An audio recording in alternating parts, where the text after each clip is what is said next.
Hello, everyone. Welcome back to Gambling Gringos channel. So, this video, I'm going to be talking about 10 sleepers, I think, this year in fantasy baseball 2026. The time's coming up, guys. So, I think we need some league winners. And last year, I predicted a few correctly, a couple not so correctly, and then, the rest of the guys are pretty good. So, we'll see how I do this year. Ready? Let's go. My first is Brandon Woodruff. The guy is a top pitcher when healthy. The problem is the last 2 seasons he hasn't been healthy. His average draft position is 127 in Yahoo. His freaking ERA and batting average, his expected batting average last year was top percentile in the league. And he's got a high whiff and K percentage and low walk percentage, which is huge for ERA as well. And he's also got a pretty easy division. So I would expect him to do pretty well this season. The next guy, Jacob Misiorowski, another Brewers pitcher. This time he's not a vet. He's a young rising prospect. And dude, he was great last year.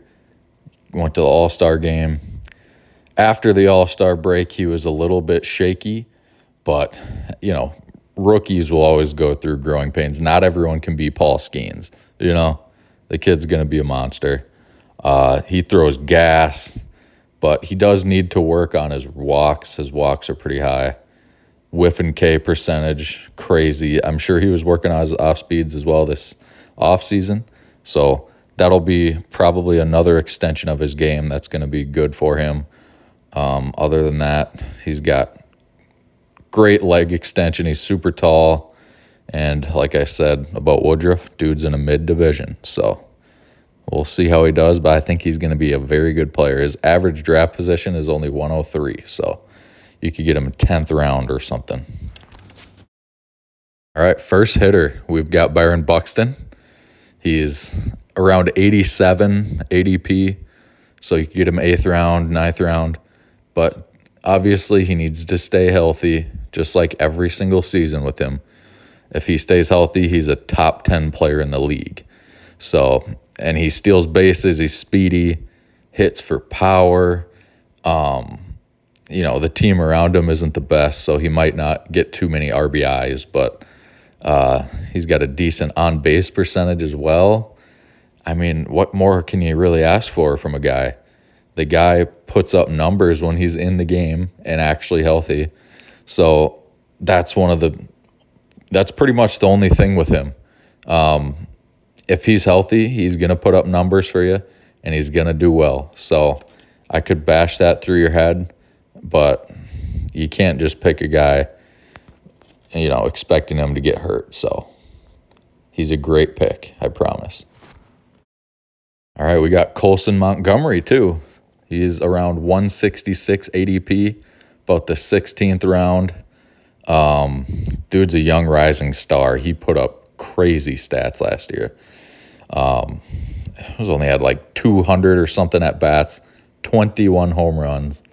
And dude, that's just a tiny sample size compared to what he's going to do this year.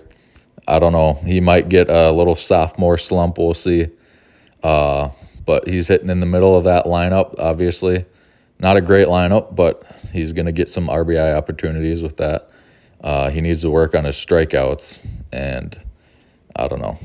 He's just a big power hitter, and he'll be able to hit for some average too. Got tons of pull power, so I would draft him. You know what? Take a flyer on him. Why not? Got another pitcher on this list, Spencer Strider. So he's around 173 ADP, 17th, 18th round. He's really solid when healthy. I don't know. He's been injured past couple years. He hasn't been himself. But I think he's going to have a comeback year. He gets hit hard. Obviously, last year he got hit hard. But his K and whiff percentages are always great. And he plays on a good team. So I think they could get him some wins too. He's gonna have a comeback year. Like, there's no way somebody this good is going to continue to be the pitcher that he was last year. He's going to have a great year, and you guys will see. All right, Kerry Carpenter, too, a guy no one talks about. I don't ever hear anybody talk about Kerry Carpenter. You can get him around 184 spot. Dude's in the prime of his career right now. He hits hard. Problem is he doesn't walk much, but in fantasy, you're really not asking for too many walks. And Tigers have a good lineup, and he's right in the middle of that. He's got some RBI opportunities, and the division he's in isn't the greatest either. So I don't know why people sleep on him, but the guy's been very solid for pretty much his entire career. Last year, he pretty much came on as the Tigers' second or third best hitter, maybe behind Torkelson and Green. But this year, being the second best hitter on the Tigers in that division, he's going to put up some good stats, I promise. Another guy we got, Alec Burleson, first baseman, around 143 ADP. Dude's another guy that's in the prime of his career. And this guy, he does not really strike out much for a guy that has the amount of pop that he has. And so that obviously helps him with the batting average. He'll put up 20-plus home runs. And his batting average career, it's been pretty solid. So here's a guy, might not get you any stolen bases, but he's definitely a guy that has some pop, going to get you some RBIs. He's the best hitter on the Cardinals, which isn't saying too much, but he's going to have a great year, and he's really the only player on that team that I'm scared of. All right, outfielder Marcell Ozuna. So he's going 267th ADP, 26th round, if you even have that many rounds. He's kind of in the tail end of his career. I was kind of upset with him last year because I had him in my draft, and I started him all year. He didn't have the best year, but, he had a down year. He's on a new team, a fresh start. So I think he's going to come back and do better. His batting average was pretty much the lowest he's seen in years, and also his home runs. So I'm not really sure what happened last year. I think at 35, he's not going to decline too much. It's not like he's hitting 40, but he has power, and his career batting average is 270, which, dang, like for a power hitter, that's really good. So, I mean, even if he gives you 25 home runs and a 250 batting average, at 267 ADP, that's a steal. Right, the GOAT, Mike Trout. Are we for real, guys? This guy's ADP this year is 221. This is one of the best players of all time. I don't care how old he is. He's one of the best, most talented players of all time. And you're telling me you're going to draft him in the 22nd round.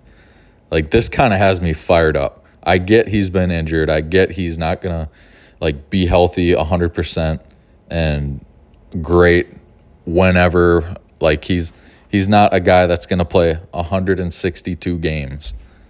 But when he's playing, he is one of the most talented players on the field. So, I don't know, man. This kind of fired me up when I saw his ADP. I might draft him in the freaking 18th round. Fuck it. 15th round. I would reach for him that high. This is crazy that he's this low, one of the best players of our generation. That's a fucking steal, guys. I don't even know what to say. Last but not least, Kags. He's at 290 ADP. He might not even get drafted in some leagues. This guy, you could pick him up after the draft. 290. He's a rising star, guys. Even though his stats weren't the greatest last year, he had a rough rookie year. I'll give you that. but he's going to do better. He's too good. He's got tons of talent, tons of power. You know, the lineup all around him is solid. He's going to get RBI opportunities. And I just don't see him having like a terrible year like he did last year. I don't, you know, rookies, I'll give rookies some slack. But this guy being at 290, you have to scoop him up. I'm serious. You could get him after the draft. It doesn't matter. He's going to be a steal this year. Sorry for getting so fired up for the last two guys, but it's just ridiculous. Some of these guys are way too low. I gave you my opinions. I'm probably going to be drafting as many of these guys as I can in my draft. And hopefully I win it all. I'll let you guys know at the end of the year how I do. But if you look back at last year's, I had some good picks. But I think I had like Jake Berger, who had a rough start to his year. I had Trout too. He was hurt off and on. So, but there's a few guys, Luzardo I had, and there's a couple other guys too that I hit right on the head. So, just listen to me if you want. If not, that's totally fine too. Just have fun playing your fantasy. This is just a fun little video. Like, subscribe, and yeah, tell me what you guys think in the comments. Appreciate it.